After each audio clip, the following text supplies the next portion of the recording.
அஸ்ஸலாமு அலைக்கும் வரஹ்மத்துல்லாஹி வபரகாத்துஹு. இந்த வீடியோவில் நம்ம உங்களுடைய மக்தப தீனி கனெக்ட் ஆப்பில் எப்படி ரெஜிஸ்டர் பண்ணுறதுன்னு பார்க்கலாம். அதுக்கு முன்னாடி நம்ம தீனி கனெக்ட் ஆப்பை எப்படி இன்ஸ்டால் பண்ணணும் ஒரு வீடியோ இருக்குது. அதோட லிங்க்கை மேலே ஐடேக்கில் கொடுக்குறோம், செக் பண்ணி பாருங்கள். தீனி கனெக்டினுடைய லாகின் பேஜில் ரெஜிஸ்டர் யுவர் மக்தப் அப்படின்னு ஒரு ஆப்ஷன் இருக்கும், அதை கிளிக் பண்ணிக்கோங்க. இந்த பகுதியில் மக்தப்பினுடைய டீட்டெயில்ஸ் அப்புறம் அட்மினுடைய டீட்டெயில்ஸ் கேட்கும், அதை கொடுக்கணும்.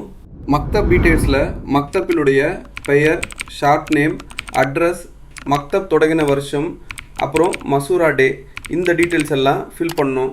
அடுத்தது யூசர் டீட்டெயில்ஸில் அட்மினுடைய பெயர், அவரோட date of birth, gender, phone number, சனத் மற்றும் டிகிரி, இந்த டீட்டெயில்ஸை கொடுக்கணும்.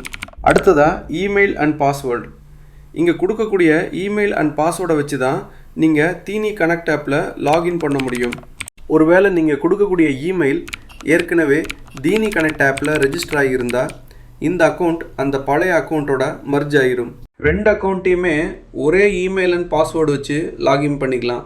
லாகின் பண்ணுறதுக்கு அந்த பழைய பாஸ்வேர்டவே யூஸ் பண்ணிக்கலாம். இந்த டீட்டெயில்ஸ் எல்லாம் கொடுத்ததுக்கப்புறமா ரிஜிஸ்டர் மக்தப் அப்படிங்கிறத கிளிக் பண்ணணும். இப்போ நீங்கள் மக்தபுக்கு கொடுத்த இமெயில் அண்ட் பாஸ்வேர்டை வச்சு உங்களோட அக்கௌண்ட்டை லாகின் பண்ணிக்கலாம்.